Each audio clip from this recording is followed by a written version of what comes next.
Bonjour très chers compatriotes de la résistance, c'est l'activiste Peter Brady. Je viens m'adresser à l'opposition gabonaise qui est en train de dormir, qui est en train de gaspiller une occasion formidable de mobiliser la population gabonaise pour descendre à la rue. Chers compatriotes, le 9 avril qui vient de s'écouler, les élèves gabonais des lycées et collèges sont descendus dans la rue à travers toute l'étendue du territoire. Ça a été une magnifique démonstration de courage de nos enfants, de nos petits frères, de nos petites sœurs. Or, aujourd'hui, on voit bien que l'opposition gabonaise n'a pas beaucoup réagi quant à cette mobilisation des élèves.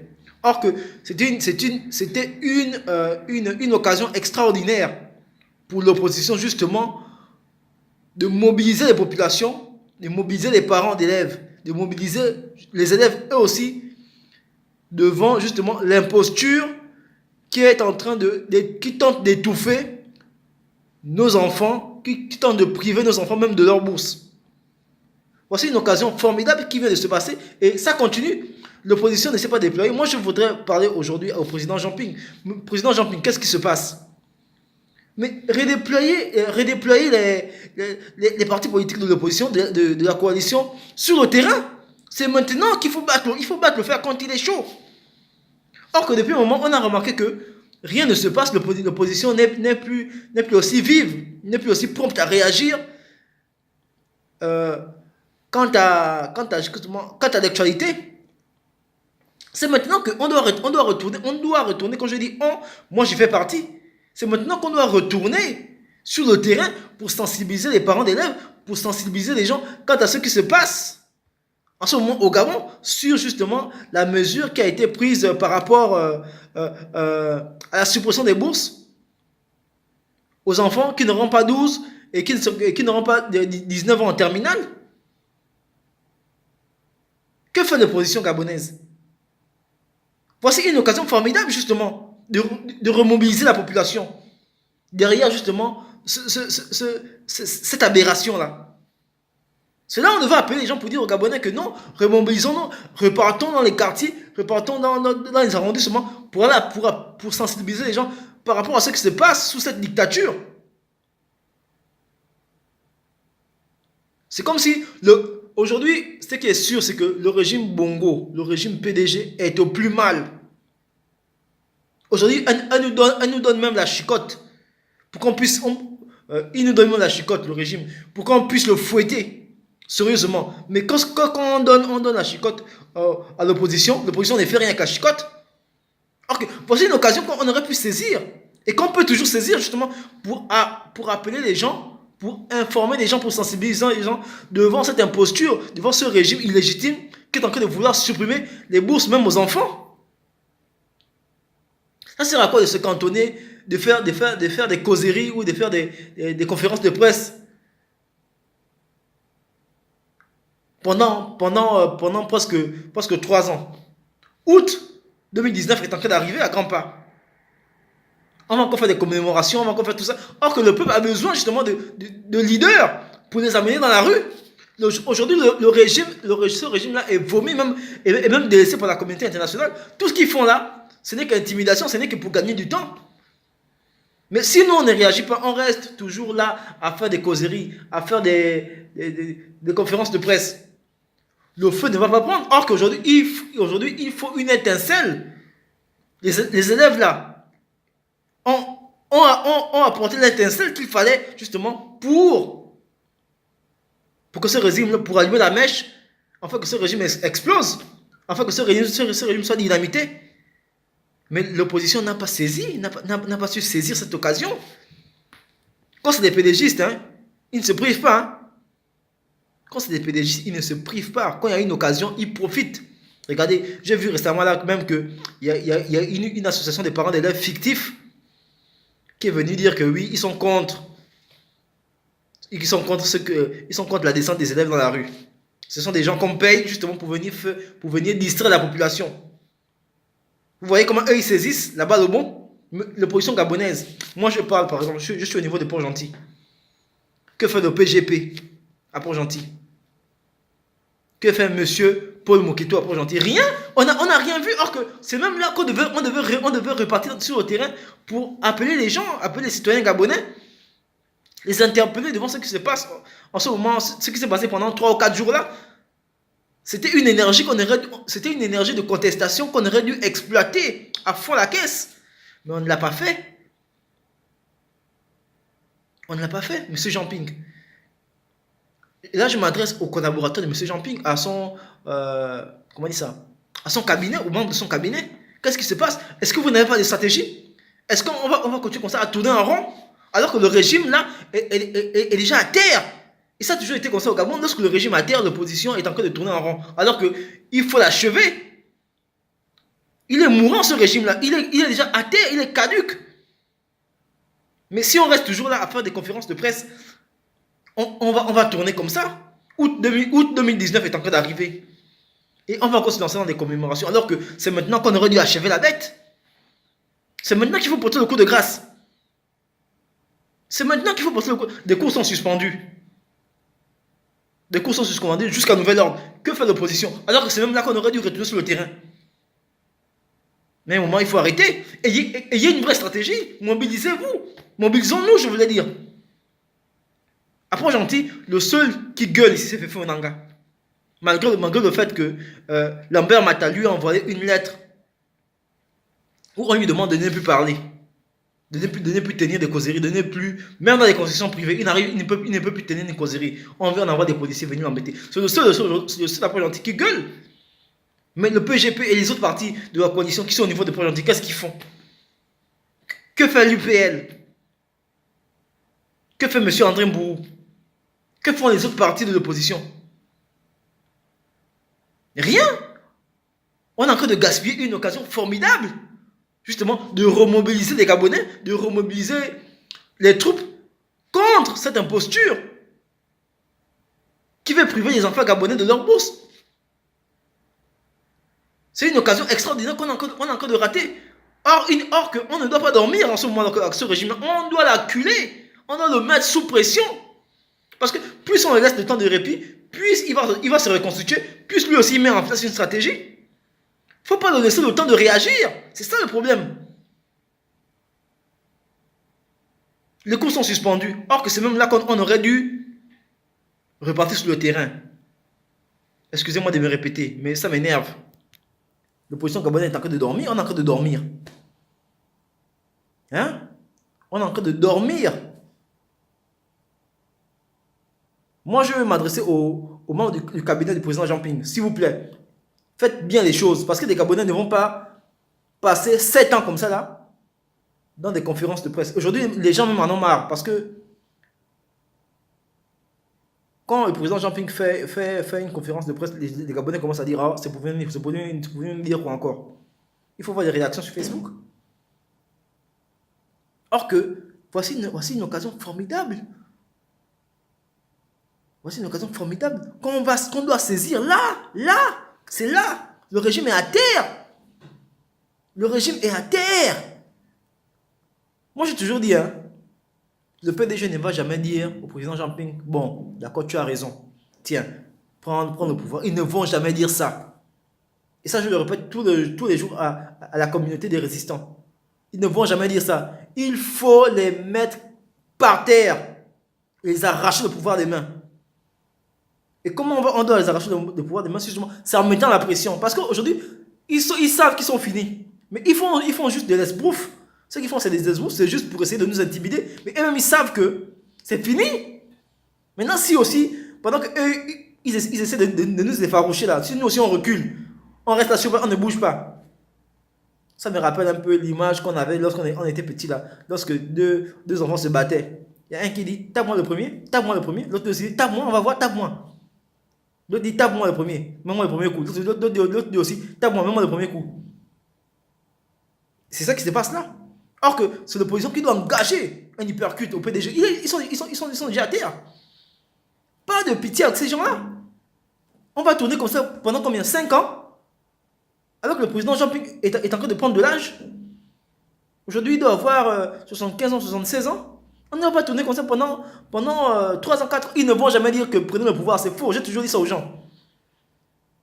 Je te toujours dit que le PDG ne va jamais dire que oui, président Jean-Ping, oui, bon, on reconnaît aujourd'hui que c'est toi qui as gagné l'élection en 2016, tiens, prends le pouvoir. Ils ne vont jamais dire ça. Il faut les arracher le pouvoir, il faut les mettre sous pression. Il faut que les Gabonais descendent dans la rue. Avec toutes les injustices qu'on vit aujourd'hui, il y en a encore qui trouvent le courage de rester chez eux. Mais c'est terrible. Alors que on aurait même dû accompagner, on aurait dû récupérer cette énergie-là, cette colère populaire, cette frustration populaire, cette colère sociale. On aurait dû récupérer ça pour dire aux Gabonais que Gabonais, ce régime-là est à terre. C'est à nous de porter le coup de grâce. Mais on préfère, je sais pas, moi je suis un peu écœuré hein, au niveau de Port-Gentil. Rien ne se passe. Plus rien ne se passe. Si ce n'est pas Fefe Onanga, il a l'interdiction de parler. Il parle encore par le biais des réseaux sociaux. Mais le reste là, des partis politiques, est-ce que Fefe Onanga est le seul? Je ne fais pas sa promotion, j'ai dit juste la réalité. Mais c'est quand même dérangeant quand même pour nous les jeunes qui nous battons, qui nous sacrifions tout le temps sur les réseaux sociaux, sur le terrain. Voir que rien ne se passe alors qu'il y a une énergie extraordinaire à récupérer pour relancer le combat, pour redynamiser le combat. Aujourd'hui, c'est nous qui avons l'avantage sur les pédégistes. Mais si on les laisse le temps de récupérer, mais ils vont encore se renforcer avec Brice Lacruche Alianga qui est maintenant en train de former maintenant aussi sa bande de pilleurs. Hein? Faut pas qu'on dorme. Faut pas que l'opposition dorme. Faut pas que l'opposition dorme. On ne va pas faire 4 ans, 5 ans comme ça. Le président Jean-Ping s'est fait vieux. Le président élu Jean-Ping, il s'est fait vieux. On ne va pas aller 4 ans, bientôt 3 ans, en août 2016, là, en août 2019, là. Ça va faire 3 ans pile. 3 ans pile. Mais les Gabonais sont fatigués aussi, comprenez aussi qu'on est fatigué. On ne va pas lutter tout le temps. Alors qu'on a l'occasion justement d'en finir avec ce régime définitivement. Ceux qui iront en prison, iront en prison. Ils vont nous faire quoi en prison? Ils vont nous tuer, ils ne vont pas nous tuer. Aujourd'hui, tous les projecteurs sont braqués sur le Gabon. On va tuer qui? On peut nous enfermer en prison 2 semaines, 3 semaines. On sait que le Gabon aujourd'hui, c'est une terre d'injustice. C'est un régime illégitime, autocratique, despotique, qui est acculé, qui est au plus mal, qui est mal en point. Mettre les Gabonais encore en prison, ça va montrer justement que le régime là est en train justement de jouer sa dernière carte. La dernière carte, c'est quoi? C'est la répression. Aujourd'hui, la dernière carte de ce régime, c'est la répression. Le pays est à terre. Ils n'ont plus que ça, ils n'ont plus que les intimidations. Il n'y a plus rien. C'est là que l'opposition doit sortir. Ils vont quoi? Ils vont tous nous arrêter. Ils ne vont pas tous nous arrêter. Ils ne vont pas tous. On va toujours faire le tapage sur les réseaux sociaux et les gens seront libérés. Tant que tu n'as pas cassé, tant que tu n'as pas volé, tant que tu n'as pas insulté quelqu'un, parce qu'ils vont dire, oh oui, un jour, chef de l'État, quel chef de l'État? Ali Bongo est où? Pourquoi Ali Bongo ne sort pas venir parler aux enfants? Pourquoi Ali Bongo ne sort pas, n'a pas parlé lorsque le commando de Obiankeli avait fait la tentative de coup d'État le 7 janvier 2019? Ali Bongo, c'est pas Ali Bongo. Ali Bongo n'est plus là. Ali Bongo n'est plus là. Chers Gabonais, Ali Bongo n'est plus là. N'ayons plus peur. Organisons nos meetings. Lambert Mata, ce qu'il fait là, c'est juste pour essayer de nous faire peur, de nous intimider. Il y a tous les syndicats de l'éducation nationale et autres. Parce qu'aujourd'hui, c'est ça, c'est le problème du Gabon. Quand les syndicats de l'éducation nationale vont sortir pour faire un mouvement, les autres syndicats de la fonction publique, les douaniers, quoi encore, les magistrats, le trésor public, ils ne vont pas suivre le mouvement. Ils vont dire non, ça c'est l'éducation nationale, ça ne nous concerne pas. Les médecins et tout ça. Mais entre-temps, vous oubliez que vous avez des enfants là-bas à l'éducation nationale. Vous avez des enfants qui apprennent. Et c'est ça qui nous tue. C'est ce manque de cohésion là qui nous tue au Gabon. Parce que quand les médecins vont gréver, les magistrats vont dire non, nous on n'est pas des enfants, ça ne nous concerne pas. Mais tu oublies que quand si ton enfant aujourd'hui a été fauché par une voiture, ton neveu ou ta nièce, si l'hôpital grève, tu vas l'amener où? C'est ça qui nous embête au Gabon. Soyons un jour, soyons un peu un. Si Dynamique Unitaire aujourd'hui est sortie, les magistrats sortent, les médecins sortent, les artistes sortent, le trésor public sort, les syndicats du trésor public sortent, tous les syndicats du Gabon, c'est ça qu'on appelle la cohésion. Et là, vous allez voir que ce régime-là, il ne pourra pas supporter parce qu'on va paralyser tous les secteurs. Mais si les magistrats sortent, le trésor public dit, oh non, nous, ça ne nous regarde pas. Quand les enseignants sortent, ceux-là vont dire, non, nous on n'est pas dedans. Mais vous oubliez que ce sont les enseignants qui enseignent vos élèves, qui enseignent vos enfants. Si ils font un mois de grève, les enfants sont assis à la maison, comme on le voit aujourd'hui. Donc, essayons, mes chers compatriotes, essayons d'être cohérents pour une fois. Essayons d'être cohérents pour une fois. Quand un syndicat sort, les autres doivent l'appuyer. Quand un syndicat réclame quelque chose, les autres doivent l'appuyer. C'est pas dire non, c'est pas venir démentir que non, nous on n'est pas dedans, on ne soutient pas. Non. Ce régime-là est à terre. Ce régime-là n'a plus rien à proposer aux Gabonais. Au milieu de la répression. Aujourd'hui, on a des enfants de 13 ans qui sont enfermés dans des geôles parce qu'ils revendiquent leur bourse. La bourse que nous on gagnait à 24 000 là. 24, moi j'ai mangé cette bourse-là jusqu'en terminale. 24 000. Aujourd'hui, ils ont coupé la bourse aux enfants. Pour faire quoi? Rien. Aucune réalisation sur le terrain depuis 2009, depuis 10 ans qu'on a coupé la bourse. Rien. Aucune école qu'on a dit que oui, ça c'est un nouveau lycée qui est sorti de terre. Oui, ça a été construit. Rien. L'argent, ça va dans leur poche. Et on va continuer comme ça. Rendez la bourse aux enfants. Même la bourse universitaire, ils veulent maintenant couper. Ça, c'était un test. C'était un test pour tester les élèves, pour voir que s'ils vont accepter. Vous voyez que l'élève aujourd'hui qui a 20 ans, il est en terminale. Là, il a peut-être, dans son parcours scolaire, il a peut-être redoublé une ou deux classes. Une classe ou deux classes. Aujourd'hui, il a 20 ans. Vous allez accepter, vous croyez qu'il va accepter qu'il n'ait pas la bourse? Ses parents vont accepter. Aujourd'hui, combien de Gabonais peuvent envoyer 500 000 francs à leurs enfants en France ou bien au Maroc pour payer les études? 500 000 francs par mois. Qui peut le faire aujourd'hui au Gabon? Avec toutes les conditions, avec tout ce qu'on vit aujourd'hui au Gabon là. Qui peut le faire avec des salaires minables qu'on a aujourd'hui? Qui peut le faire? Et vous voulez vous parler de supprimer la bourse aux élèves. Ces mêmes policiers là qui vont aujourd'hui taper sur les enfants, ils n'ont pas de neveux, et de nièces dedans. Toi aujourd'hui tu as Port-Gentil, tu viens taper les élèves de Port-Gentil, mais tu oublies que peut-être qu'à Makokou ou à Mwanda ou à Franceville, tu as un neveu, une nièce là-bas qui est aussi en train de subir aussi ça. Tu as un neveu quelque part, ou une nièce ou un enfant qui est en train de subir ça, qui est en train de subir les gaz lacrymogènes. Pourquoi vous les policiers gabonais, vous êtes bêtes comme ça là? Vous êtes trop bêtes. C'est vrai que pour entrer à l'armée au Gabon, il faut juste être stupide. C'est ça qu'on vous demande. C'est le seul critère qu'on vous demande pour entrer à l'armée gabonaise. Il faut juste être stupide. Quand tu es stupide, tout de suite, on te prend à l'armée. Parce que moi, je peux pas concevoir que j'ai mon enfant qui est à OIM, qui apprend à OIM, et moi, on m'envoie taper à Port-Gentil. Mais ce régime-là, il vous instrumentalise. Il vous montre les uns contre les autres. Parce que aussi, il y a d'autres aussi là-bas qui sont en train de chicoter vos enfants aussi.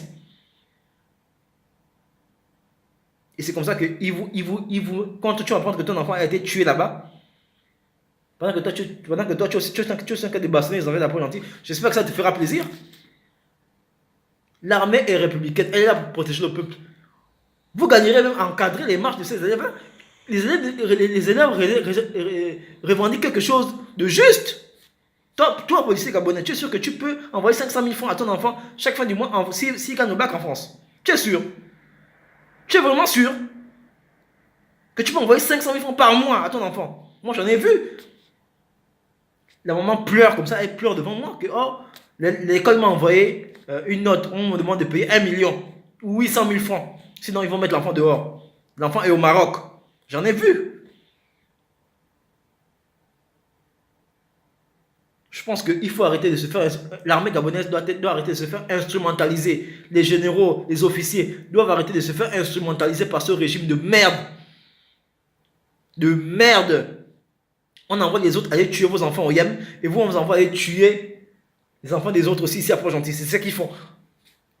Ils inversent pour vous montrer les uns contre les autres. À qui ça va faire plaisir de savoir que son enfant, sa nièce, son neveu a été tué? Mais tu vas dire que oui, elle n'aurait pas dû aller dans la rue.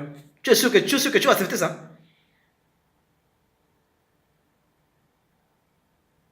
Faisons attention, Gabonais. Ce régime nous montre les uns contre les autres. C'est ce régime-là qui amène la division dans la société gabonaise. C'est ce régime du Bongo là. Parce qu'aujourd'hui, comme ils savent qu'ils sont foutus, ils sont obligés de montrer les Gabonais les uns contre les autres. Faisons très attention, chers compatriotes. Faisons très attention. Moi, j'invite le président Jean-Ping. Président Jean-Ping, si cette vidéo arrive jusqu'à vous, si cette vidéo arrive jusqu'au cabinet du président élu Jean-Ping, redéployer les forces de l'opposition sur le terrain. Tout le monde, tous ceux qui font partie de la coalition pour la nouvelle République, tous ceux qui sont revenus, parce que j'ai vu qu'il y en a qui sont revenus là. On doit faire un travail sur le terrain. Aujourd'hui, Agir est seul. Le groupe de Jean-Gaspard Toutomaï et Marc Onala, ils sont seuls aujourd'hui sur le terrain. Mais on doit faire un travail de sensibilisation par rapport à ce problème-là. C'est pas un petit problème. C'est pas un petit problème. En 5 ans, je vais dire quoi? En une année, ils ont augmenté le prix du carburant 5 fois. Ça veut dire que chaque fois, ils testent les Gabonais. Quand ils majorent le prix du carburant, les Gabonais ne disent rien. Ils attendent encore 3 mois, il faut encore monter. Les Gabonais ne disent rien. Ils attendent encore 3 mois, il faut monter. Et c'est comme ça, pendant une année, on a augmenté le prix du carburant 5 fois. La bouteille de gaz qui a augmenté. Tout au Gabon augmente, mais les Gabonais ne disent rien. On supporte, on subit. On va encore faire comment? C'est ça que les Gabonais disent. Pendant qu'eux, ils ont des salaires mirobolants, les Gabonais ont du mal à vivre. Et on dit que non, et on veut prélever 5% sur le salaire de ceux qui gagnent 600 000 francs. Mais vous êtes malade? Quelqu'un qui envoie 300 000 francs à son fils qui est au Sénégal ou bien qui est au Maroc, ou bien qui est en France, il envoie seulement 300 000 francs. Vous savez combien il va lui rester? Et vous dites que vous allez prélever 5 ou 10%? Mais peuple gabonais, jusqu'où allons-nous accepter de nous faire piétiner? Jusqu'où allons-nous accepter de nous faire piétiner? J'en ai fini. Je ne vais pas beaucoup parler. Si le cabinet du président élu Jean-Ping m'écoute là maintenant là, envoyez les gens sur le terrain, récupérons l'énergie de la contestation des élèves, récupérons ça, et allons là les quartiers sensibilisés. Il faut pousser ce régime, il faut le faire tomber, il faut le pousser du haut de la falaise, parce qu'il est au bord du précipice, mais il a fait de faire de la résistance. Il faut qu'on le pousse sans état d'âme, parce que eux, quand ils viennent tirer sur nous, ils viennent tirer sur les élèves, ils sont sans état d'âme. Donc nous aussi, on doit être sans état d'âme avec eux. Il n'y a pas de temporisation, il n'y a plus de temporiser, il n'y a plus de laisser le répit, parce que plus on laisse le répit, plus il regagne de force. Alianga est en train de former maintenant ces gens, son gouvernement bientôt. C'est maintenant Alianga qui va placer maintenant les gens dans les postes stratégiques. Après là, ils vont reprendre du poids de la bête et on va encore rester là pendant 2 ans, 3 ans, 5 ans, 6 ans, 7 ans jusqu'à ce que 2023 on va nous trouver là. Repartons sur le terrain. Repartons sur le terrain. Il faut pousser ce régime à bout. Remobilisons les Gabonais, remobilisons les élèves, remobilisons les étudiants devant ce problème-là qui cristallise la société gabonaise. J'en ai terminé. C'était Peter Brady, l'irréductible, l'homme invisible. Vous ne me connaissez pas, mais moi je vous connais. On est ensemble. Le combat continue, on ne lâche rien. Jean-Ping, président élu du Gabon.